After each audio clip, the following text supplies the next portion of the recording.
cahaya Ramadan berlalu pergi, meninggalkan 1000 hikmah di hati. Syawal menjelma membawa sinar bahagia, takbir bergema menyentuh jiwa.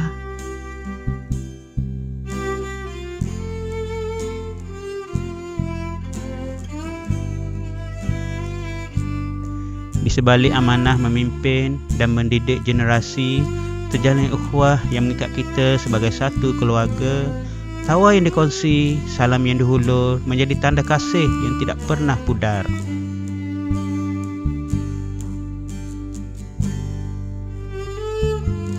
Aidilfitri bukan sekadar perayaan, tetapi perjalanan jiwa dari kesilapan yang lalu menuju kemaafan yang mengalir, dari jarak yang memisah menuju kemesraan yang menyatukan.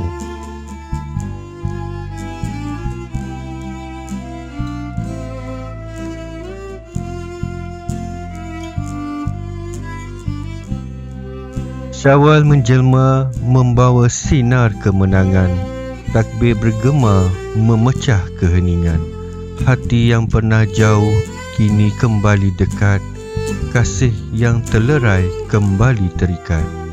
Andai ada kata yang mengguris rasa, andai ada langkah yang tersalah arah, maaf di pohon, salam di hulur.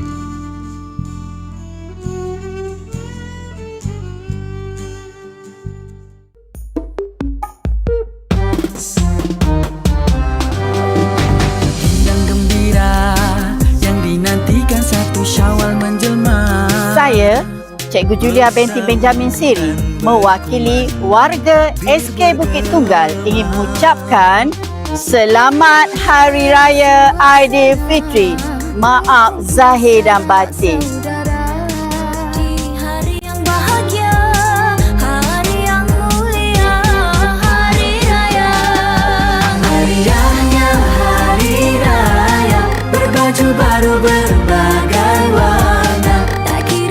Selamat Hari Raya Aidilfitri.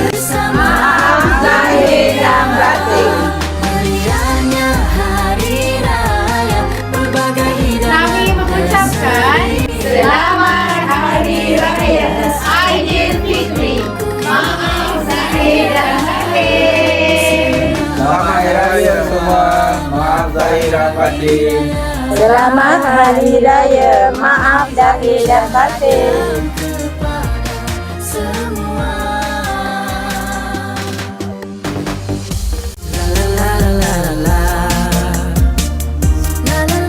Selamat Hari Raya, maaf zahir dan batin. Meriahnya Hari Raya, berbaju baru berbagai warna. Tak kira tua dan muda, miskin dan kaya bersama bergembira. Meriahnya Hari Raya, berbagai hidangan. Selamat Hari Raya. Maaf zahir dan batin.